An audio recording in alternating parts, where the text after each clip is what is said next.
Salut tout le monde, j'espère que vous allez super bien. Moi, je vais très bien.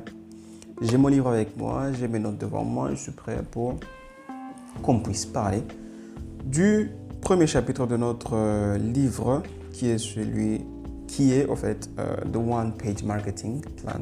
Et aujourd'hui, nous allons parler de comment arriver à choisir son marché cible. Comment est-ce qu'on peut sélectionner son marché cible, qui est le premier point, qui est le premier chapitre de ce livre. Et nous allons aller en détail, nous allons voir comment est-ce que nous pouvons sélectionner notre marché cible en utilisant la technique du Bull Eyes. C'est la technique qui est expliquée dans le livre. Il s'agit de concentrer sur un segment spécifique de marché. On appelle ça le niching. Et ce marché cible spécifique de marché est le plus susceptible d'acheter nos produits ou services.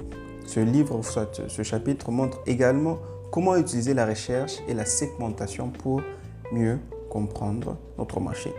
Si vous êtes prêts, si vous avez votre stylo et votre papier à côté pour prendre des notes, on peut y aller.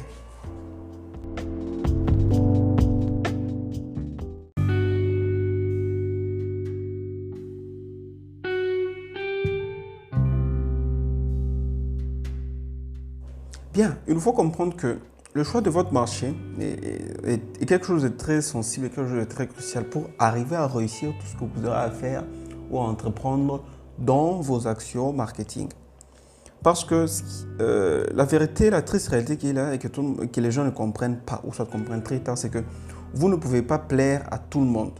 Donc, vous ne pouvez pas vendre à tout le monde parce que cela va faire rien que décrédibiliser, pas décrédibiliser, mais plutôt rendre moins efficace votre message.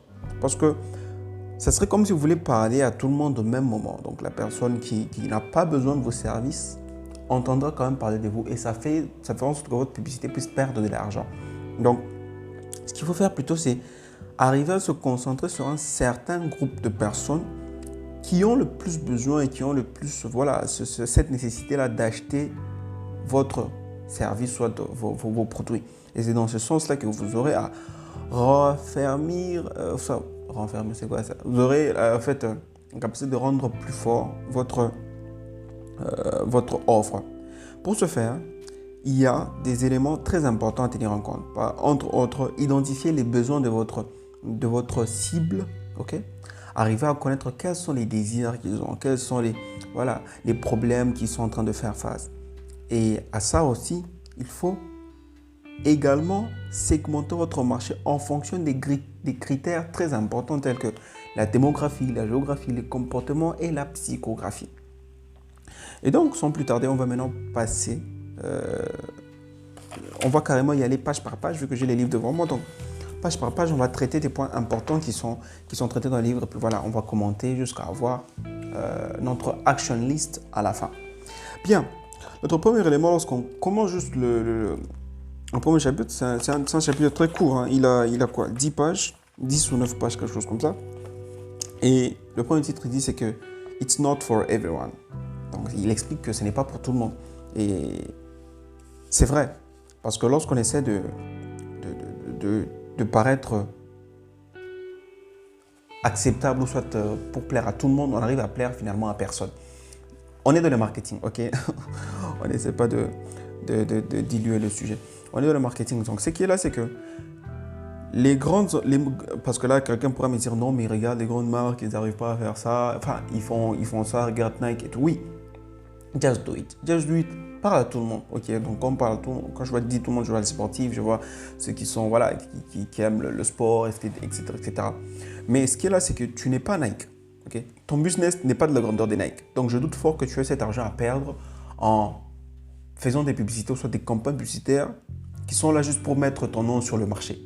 Donc, ça, c'est une erreur qu'il est en train de revendiquer, enfin, qu'il est en train de révoquer dans ce livre. Et il dit quelque chose d'intéressant, c'est qu'il dit, il dit ceci. Laisse-moi retrouver le passage. Ok. When I ask business owners who their target market is, many tend to respond with everyone. In reality, this means no one. In the zeal to acquire as many customers as possible, many business owners try to serve the widest market possible. On the face of it, this seems logical. However, this is a huge mistake. Many business owners worry about narrowing down their target market because they don't want to exclude any potential customers. This is a typical newbie market mistake. Voilà, marketing mistake. Ce qu'il dit en fait, c'est que lorsqu'il essaie de demander aux personnes qui ont leur business, qui est votre cible principale, ils disent tout le monde. Et ça se comprend parce qu'ils ne veulent pas mettre de côté tout ce qui peut être leur potentiel client. Donc vous voyez que déjà cet acte de choisir tout le monde vient d'une peur de se dire que je n'ai pas envie de perdre de l'argent en excluant certaines personnes. Et ça, il traite ça d'une des erreurs les plus communes chez ceux qui débutent dans le marketing. Et la solution à ça, soit le médicament, soit ce qui peut guérir cette peur, il a trouvé le niching. Donc le fait de créer, le niching c'est quoi si on doit s'expliquer cela?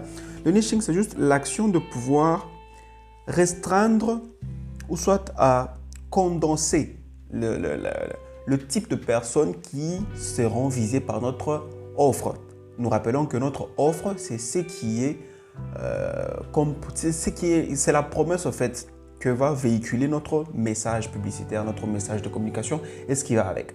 Le but d'une offre, c'est de pouvoir convertir la personne en client. Donc, ce qu'il dit, c'est que en réduisant sensiblement le segment qui va recevoir notre offre, cela va permettre d'accroître notre capacité à convertir ces personnes-là en clients. Et il dit au fait pourquoi c'est important de faire ça. La première raison, c'est que tu as un montant limité d'argent. Tu n'as pas de millions pour jouer sur le nom, ok?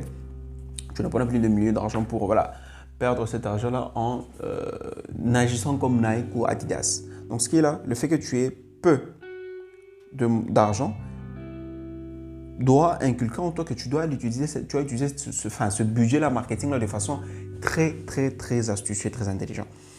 Et l'autre point qu'il a, le deuxième point qu'il a donné parmi les raisons pour lesquelles c'est mieux de niche down, il a dit que the other critical factor is relevance. The goal of your ad is for your prospect to say, hey, that's for me.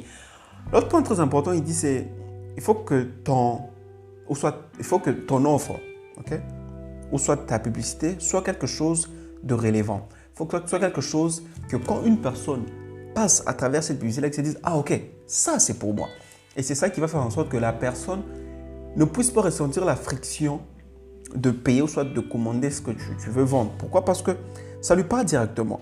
Et c'est l'un des avantages de niche down, parce que tu vas parler qu'aux personnes qui ont besoin de t'entendre et non parler à tout le monde qui sont possiblement, entre guillemets, ce besoin-là de vendre, d'acheter ton offre. Et ça, c'est très important.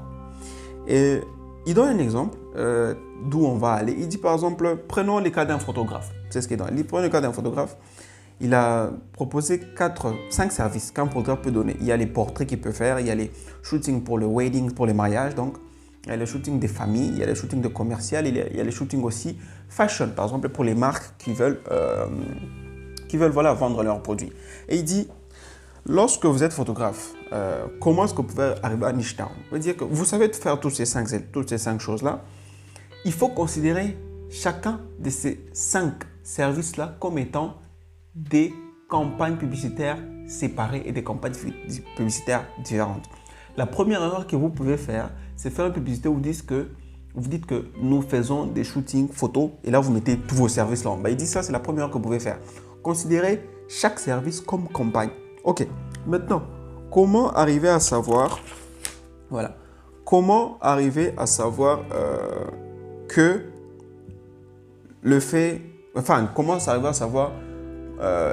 qui est mon client idéal? Avant de parler de qui est mon client idéal, il a émis un point très important. Il dit, l'autre point qui est intéressant lorsque vous proposez vos services, c'est que vous devez paraître comme étant un spécialiste. Et un spécialiste, lorsqu'il vient en face de vous, un docteur spécialiste, par exemple un cardiologue, il peut vous dire que voilà, je vais vous opérer le cœur, je vais vous opérer aussi le cerveau, et puis après on va toucher à vos pieds, et puis après on va toucher à votre ventre. Non, là c'est un généraliste. Et les personnes, lorsqu'ils sont face à un sérieux problème, ils sont plus aptes à aller vers un spécialiste que plutôt un généraliste. Pourquoi? Parce que le spécialiste a l'art de faire ça encore et encore. Et c'est ça le point important. Il dit, vous devez paraître comme étant des spécialistes. Et pour paraître comme étant des spécialistes, il faut agir comme un spécialiste. Un spécialiste ne fait pas une publicité générale. Il doit faire une publicité centrée vers un point de spécialisation. Et là, ça va permettre au fait à ce que vous puissiez taxer autant que vous voulez. Pourquoi? Parce que vous êtes un spécialiste et non un généraliste. Et c'est dans la spécialisation que vous aurez trouvé votre étoile, votre point qui fera qu'on puisse vous différencier des autres. Maintenant, il dit comment est-ce que vous pouvez arriver à choisir votre client idéal, en même temps aussi choisir votre zone de spécialisme, des spécialisations, des spécialismes. Et quelque chose de très intéressant, ou soit quelque chose à prendre en considération, avant que je ne puisse vous dire ce qu'il dit dans le livre, c'est que choisir votre point de spécialisation, soit votre service de spécialisation, ne veut pas dire que vous devez laisser tomber tout ce que vous faites à part. Non, si par exemple vous suivez quelqu'un, on va toujours prendre l'exemple du photographe, vous suivez quelqu'un pour qui vous prenez des photos de famille par exemple, et que la personne a une entreprise, vous pouvez aussi lui pitcher le fait que vous faites aussi des photos voilà, pour les entreprises.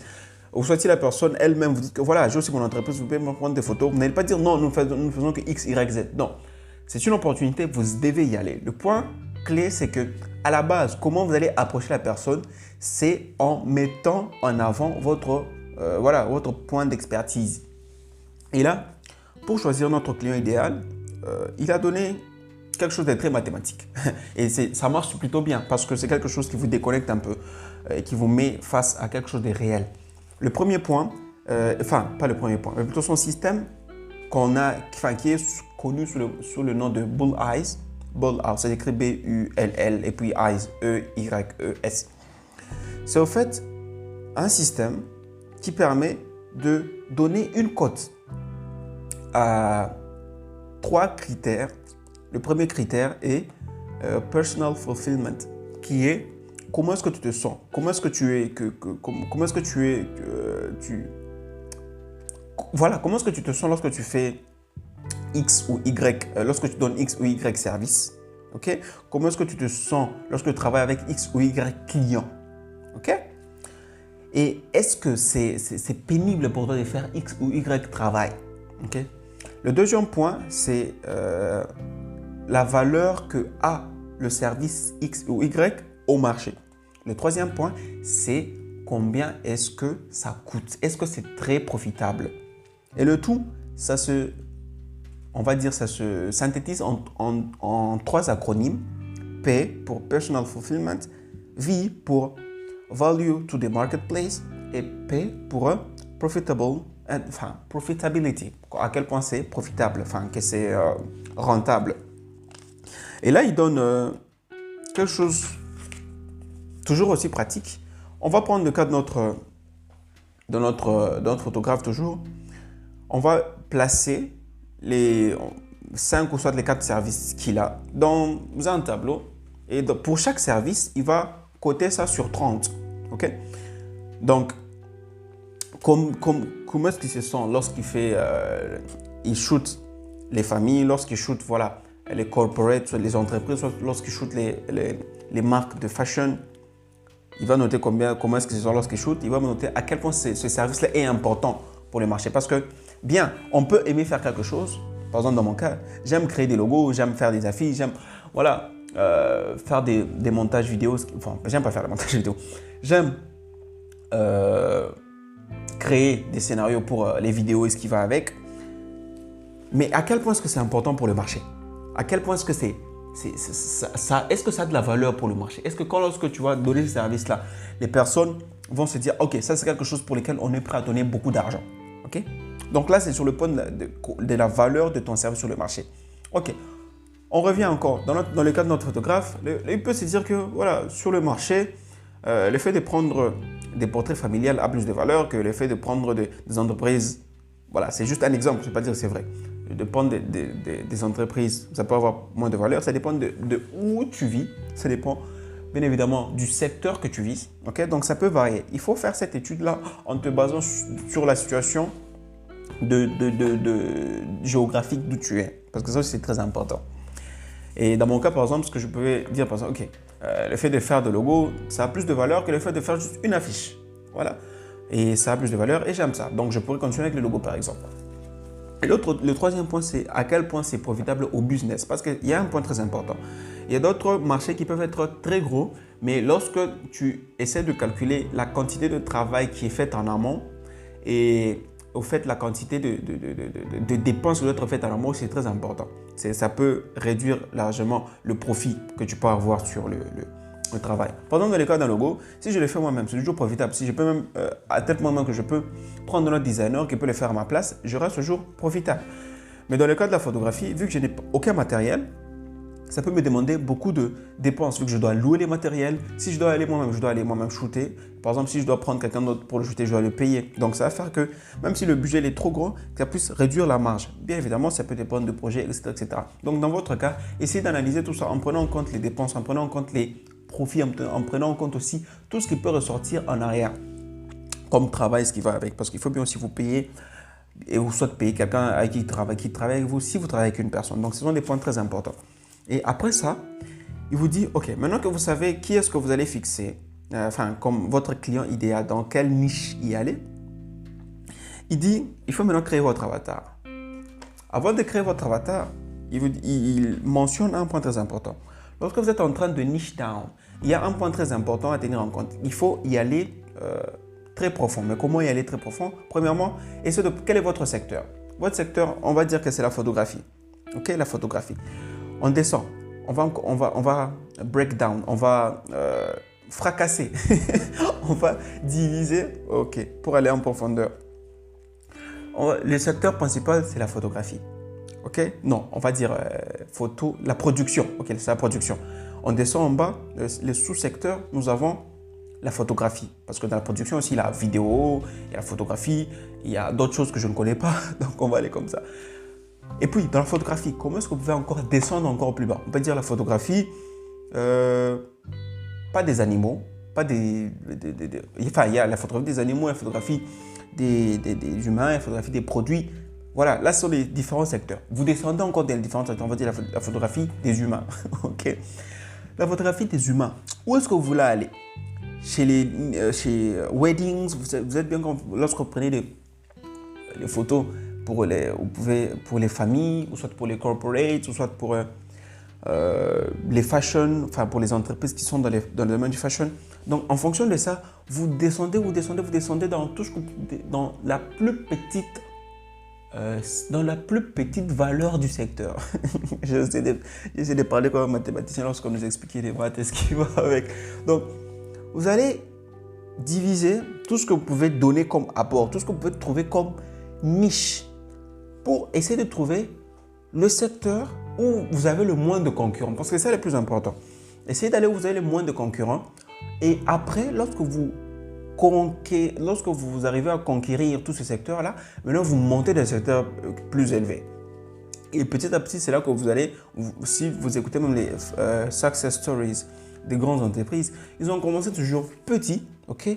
Voilà, en vendant un seul élément, en vendant un seul point. Et puis après, lorsqu'ils ont arrivé à avoir beaucoup de clients là-bas, ils sont démarqués en conquérant un deuxième secteur, troisième secteur, quatrième secteur. Mais ça, ce n'est pas très visible lorsque vous voyez une entreprise comme Apple ou soit comme Amazon là maintenant. Voilà. Parce que vous voyez, ils font tout. Vous dites, je peux faire aussi comme Amazon. Non, mais Amazon a commencé en vendant que des livres. Vous voyez un peu. Après ça, ça a grandi petit à petit. Tous les business que vous connaissez maintenant ont commencé par sélectionner une seule niche en ayant une offre qui fera en sorte que vous puissiez conquérir cette niche-là. Et après avoir choisi cette niche, il faut d'abord arriver maintenant à comprendre la psychologie de la personne que vous servez. Et c'est là qu'entre en action ce qu'on appelle dans le marketing l'avatar. C'est quoi l'avatar? L'avatar, en fait, c'est un caractère fictionnel qui représente votre acheteur potentiels. Et c'est là maintenant que vous allez commencer par décrire premièrement, ça sont les éléments, ça sont les éléments qui vont permettre d'arriver à créer votre avatar. Il y a la démographie. Où est-ce que cette personne vit? Où est-ce que cette personne vit? Le pays, etc., etc. La ville, la situation géographique. Là, on parle de situation géographique, la ville, le climat aussi peut être important, patata.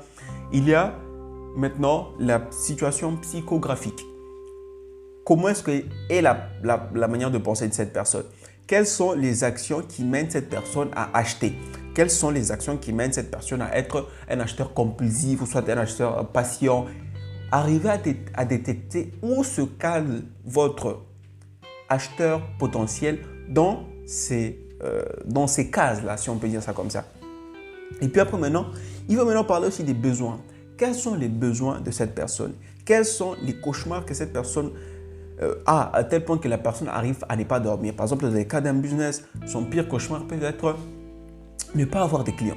Et moi, en tant que marketeur, ce que je peux faire, c'est arriver à détecter comment arriver à convertir mon message pour arriver à parler de cette personne en touchant ce point clé. Bien évidemment, on va parler comment crafter un message en évoluant, mais là, on est d'abord en train de voir comment arriver à à créer son avatar.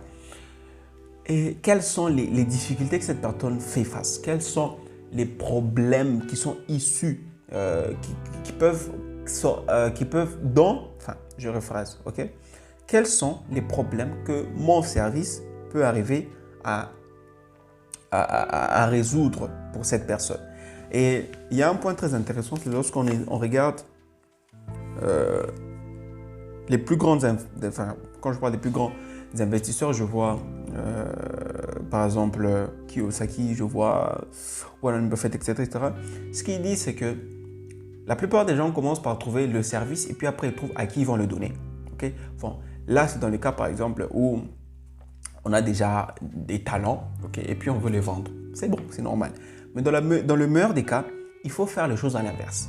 Trouver les personnes, essayer de savoir quelles sont leurs difficultés, essayer de savoir qu'est-ce qu'ils ont comme problème, qu'est-ce qu'ils ont comme cauchemar. Et en fonction de ça, essayez maintenant d'adapter votre produit, essayez d'adapter vos services. C'est pour ça qu'il y a une phrase très célèbre de Warren Buffett, non pas Warren Buffett, c'est plutôt Seth Godin qui avait dit que ne cherchez pas des clients pour vos services, mais cherchez plutôt des services pour vos clients. Donc, ce qu'il veut dire par là, c'est essentiellement commencer par savoir qu'est-ce qui tracasse les personnes. En fonction de ça, adaptez maintenant ce que vous pouvez avoir comme service, comme produit, etc., etc., etc. Maintenant, pour l'avatar, il donne quelque chose de très intéressant. Il ne suffit pas seulement d'avoir des données collectées à gauche, à droite, et puis après, non. Il dit qu'il c'est mieux de placer ça comme si vous étiez en train de parler à une personne. La première chose, il dit, donnez un nom à votre avatar. Donc, par exemple, l'exemple qu'il donne, c'est qu'il a nommé son avatar Max. OK? Donnez un âge, Max a 51 ans par exemple, il dit qu'est-ce qu'il fait comme activité.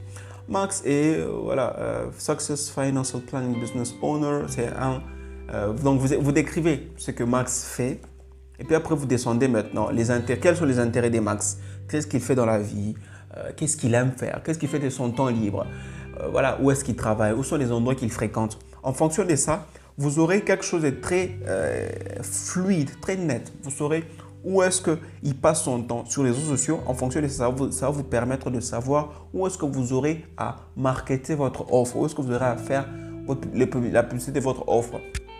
Et ça va vous donner quelque chose de très, très, très, très clair pour les étapes suivantes. Donc, la première étape, la finalité, c'est de créer un avatar. Pour créer un avatar, il faut savoir quel est notre client idéal. Et pour créer notre client idéal, il faut savoir quelles sont les solutions que nous avons et quelles sont les solutions que nous pouvons mettre en avant. Et là, il faut utiliser la technique qu'il a donnée, celui du PVP, Personal Fulfillment.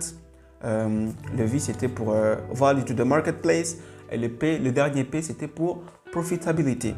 Et avant ça, il a parlé de Niche Down, où il faut sélectionner le sous-secteur du sous-secteur du sous-secteur du sous-secteur du sous-secteur de votre secteur principal pour vous permettre d'aller dans un terrain où vous avez moins de concurrents et ça va vous permettre de faire votre nom plus facilement et plus aisément.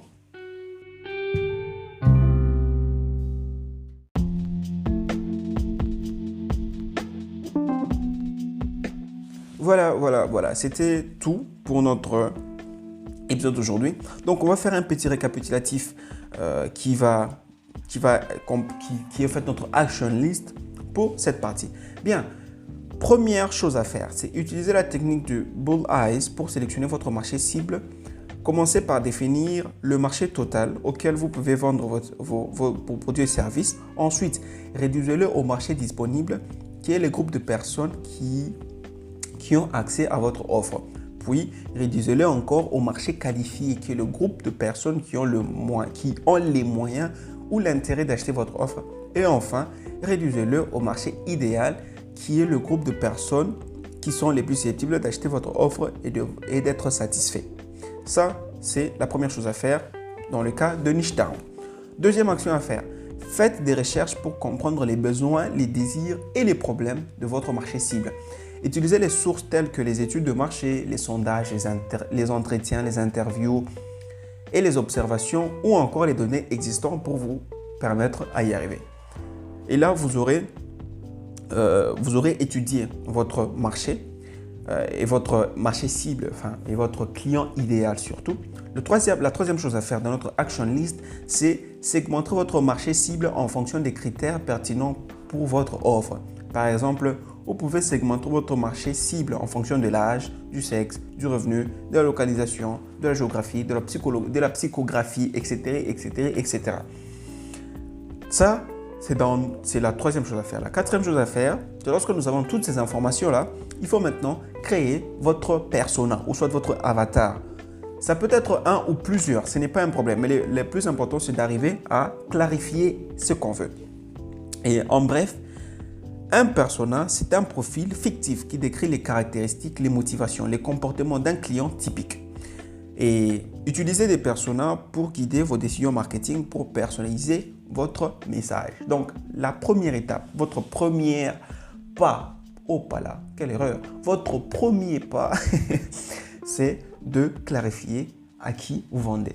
Et une fois que vous aurez fait tout cela, vous serez prêt pour passer à l'étape qui suit. Et l'étape qui suit, je vous spoil, c'est arriver à rédiger notre offre.